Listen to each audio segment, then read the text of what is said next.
entre bi wala représentant SEDA bi fa nekk. waaw non waaw ñooñu yëpp wax nañu ak man loolu lañ ma wax dañ ma ne ñoom li leen jaaxal mooy absence su représentant yeneen yeneen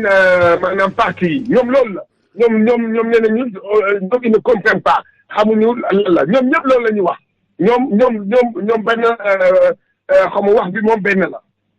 waaw Georges loolu aussi beneen problème la da ngay gis ay liste yoo xam ni du ñu am représentant yu doy yoo xam ne mën nañu siéger ci bureau de vote yëpp. waaw dama jël avis Georges Nesta après ñu jëlaat la Georges. xam nga loolu aussi c'est un fait. moo tax ma ne xam nga certes y a un fait nga ne man candidat la si élection mais aussi il faut pouvoir da ngay dégg ay naan il faut sécuriser le vote mais comment sécuriser le vote boo fekkee ne yow tu n'es pas là-bas sur place balaa nga ne naam ne fa mais da nga ne candidat toujours si élection fii Sénégal. Tu constateras un fait, moi que c'est le parti au pouvoir qui a les moyens de pouvoir payer parce que aussi loolu da si am. dafa am loo xam ne parce que nit ki tamit mënoo ko yónni si bureau de vote mu yandu fa. lekkul naanul toog ba jusqu'à. war nga ko jox paas jox ko añ jox ko voilà prime de panier. waaw xam nga kooku moom représentant boobu gis te ñu ko mën bëriwuñu. ça c'est vrai mais quand même il faut se donner les moyens de pouvoir sécuriser ce vote là ou bien être sur place au moins pour vérifier. mais da ngay parfois boo demee si yenn régions yi en tout cas à l'intérieur du pays ñooy fekk mooy le président du bureau de vote qui est parfois le directeur de l'école fii vote bi day amee le président de la Sénat de la Sénat. waaw Sénat ou SEDA. Sénat ou SEDA départemental c'est selon départemental ou truc. à la limite un seul policier en tout cas wala un militaire parce que policiers yi fii lañ nekk mais boo demee si biir dëkk bi. c'est parfois les militaires même qui sont sur le terrain parce qu'il n'y a pas assez de policiers pour mettre benn policier wala benn gendarme au niveau de chaque bureau de vote mais il faut se donner quand même les moyens d'être représenté sur place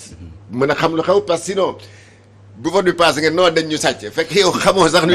ñu leen sàcc parce que fekk woo ko amoo ku la fa toogal alors après yow nag lu xew da nga war a wax ne yow sa militaire sax xamuñ naka la ñuy voté xamuñu yow daal da ngay toog rek di yore sa micro yore sa nuuta sax. sa camion yooyu rek di wër. di caravane. te yow sax le jour J di paie ay t-shirt mais yow doo jël sax le temps wala bokk la précaution de ne que man jour vote bi yow Pierre toogal ma si bureau ba lay toogal ma centre ba lu fa xew man ka xam mais c'est important aussi. C'est important. Donc. il faudrait pas après que yow boo amulee ku la représenté dans un centre de vote dans un bureau de vote nga ñëw di tànqal yi naan non dañ ma sàcc waroon na am la ëpp loolu si zéro lañ ma tegal bureau bële voté naa da nga dégg élection yi passe nekk man naka la mën a amee zéro si beneen bureau de vote ba xam ne fa laa voté ak suma jabaat mais est-ce que yow vote boobu yow bi nga demee bi nga dugalee si urne bi sa représentant mu ngi foon di xool. waaw mais est-ce que tamit le fait que ñuy wax ni Sénégal kenn mënatu fi sàcc élection loolu aussi du moo tax gars yi ne ah bon grawul mais bu ñu am représentant aussi waaw mais du compliqué loolu xam nga kenn mënatu fi sàcc élection mais sàcc élection dafa bëri façon de am na sàcc yoo xam ne mënatu fi am maanaam comme temps bi nga xam ne li ñuy wax bourrage d'urne nga ñëw gars yi voté ba pare nga dindi urne bu nekkoon foofu benn bi nga def ko mu def lu ñuy wax un score à la soviétique le soir maanaam 99% comme ni ko première élection législative au Sénégal. Senghor avait 99%. loolu. merci pour ce rappel historique ñu dem Jaxaay Georges Nesta fekk fa Mélanie Aminata Samb Mélanie maa ngi lay nuyu. maa ngi lay fay Pierre-Edouard Agnadia. di nuyuwaale Georges Nesta mi nga xamante ne moom nga fekkal waxtaan bi. ci ban centre nga nekk foofu te Jaxaay waaw comme ni nga ko waxee ñu ngi fii commune de Jaxaay man nag actuellement maa ngi ci centre école cité gendarmerie fii nag Pierre-Edouard on a 15 000 et quelques électeurs yi nga xamante ne ñoo war a voter ci biir commune de Jaxaay Jaxaay nag am na 4 centres de vote muy bii di centre bii di école cité gendarmerie école 12B école 17A ak école unité 19. dañ doon def nag tour centre yi nag moo tax teelu ñoo dugg ci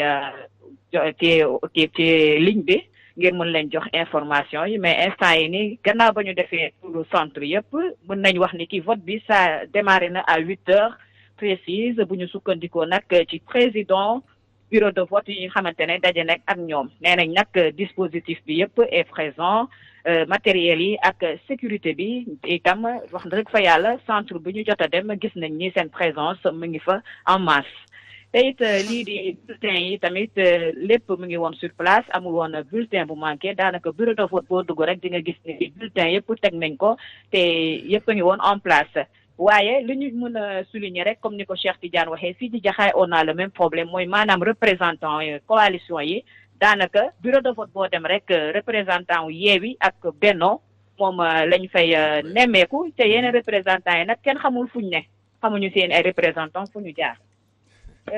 fii itam affluence bi itam demeewul noonu nag ci suba ba tey daanaka yi la ñuy gën a nemmeeku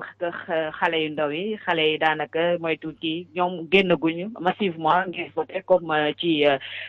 local yi daanaka daal loolu rek lañ fi mën a noter Cheikh Edouard Faye ci commune bu Jaxaay on peut dire que le vote se déroule normalement. jërëjëf Mélanie Aminata Sambou foofu ca Jaxaay bon Georges ñu ngi insister oui. waaw je voulais juste revenir sur aspect bu ma souligné nii par rapport ñoo xam ne ñoo war a toogal seen parti wala seen coalition si jour vote bi. moi dama lay jox benn anecdote c'est tellement important que yow boo dem si élection war nga am ku la toogal fi nga nekk man en 2009 élection locale yi.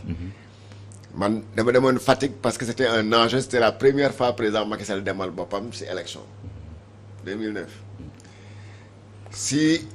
bureau de vote bi gis nga centre de vote bi mu waroon voté temps boobu mu ngi doon jàkkaarloo ak Cheikh Kanté mu nekkoon tête de liste u PDS à l'époque ay ñoom Djibo Ka une certaine pharmacienne et tout ça mais bu mu voté ba pare ngoon si à 15 heures à 17 heures dafa ñëw fekk ni foofu indi ay lampe tempête bureau bu nekk mu teg fa nekk non parce que suma gars yi xam naa leen indi fa lampe tempête mais courant bi mën a jékki-jékki coupé te doo xam lan moo ko coupé xoolal bureau bu nekk si centre mu nekk de man maa ngi toog ban traversé bu ñu toog nii maa moom ñoo bokk ban traversé mu toog nii man mu toog ne de nekk mais naka vote bi bu ne non vote bi kay tant que sifflé wuñu ba mu jeex lu nekk xëj na fi mu indi ay lampe tempête teg bureau bu nekk mu ne ça c'est à surveiller il faut li ñuy wax sécuriser mais les autres ne le font pas alors que c'est important parce que yow waaw mais est-ce que la présence tamit les représentants de la CEDA rek mënul veiller à la régularité du scrutin non ça ne suffit pas ça ne suffit pas parce que je continue sur le même exemple man fi ma bindoo fi may voter c'est pas à Fatick mais j'ai pu voter à Fatick te loolu moo indi problème wu ce qu'on appelle aujourd'hui les ordres de mission. mais dañ ko supprimer léegi amatul. waaw dañ ko supprimer mais écoute. pour la presse en tout cas. pour la presse waaw. à l'époque c'était pas supprimé yow tu pouvais c'est le ministre de l'Intérieur moo doon laajte sa photo laajte sa carte de presse jox la une carte qui pourrait te faire voter partout. dañ koy bañ léegi pour la presse te loolu combat ñun journalistes yi la. parce que am na ay correspondants yuy dem si yeneen région yoo xam dañoo war a voter parce que ay citoyens lañu. voilà ay citoyens lañu. à l'époque on a ajouté juste ton nom parce que sa liste bu fekkee ne yow Dakar ngay voter ñu yóbbu la par exemple à Ziguinchor doo fekk sa tour si liste boobu parce que c'est pas ton bureau de vote mais on pouvait peut-être ajouter que Pierre-Edouard a bien voté ici. Ça, c'est permis. Mais on a vu qu'en 2017, ça avait amené du boucan. Je me rappelle à l'époque, dans certaines communes, notamment à Dakar, le grand contentieux, c'est l'élection législative passée, qu'il y a eu vraiment nombre incompréhensible de comment on appelle ça encore, d'autres missions aux Parcelles Assainies, à Mermoz Sacré-Cœur, normalement, hors de mission, dafa am ko war a yor nag tamit. C'est quoi ñoo xam ne peut-être yow sa chauffeur bi il est de Kolda moo lay dawalal tu votes à Dakar normalement tu dois aller chercher un ordre de mission mais quand même je ne pense pas que dans une région wala dans un département wala benn centre de vote sax mën a am 100 ordres de mission quand même ça c'est incompréhensible et ñu ko dénoncer ils avaient parfaitement raison moo tax peut-être il a fallu et je crois que ça a été soulevé même si dialogue commission du dialogue politique du dialogue national bi amee que gars yi ne non il faut qu'on règle cette histoire d'ordre de mission là. waaw léegi bu ñu mën a woowal aussi Mamadou Dieye ca Guédiawaye mi ngi ak le maire Ahmed Aïdara nee na egsi na foofu ca centre ba war a voter donc Georges ma bàyyi la nga yeggal yi. waaw donc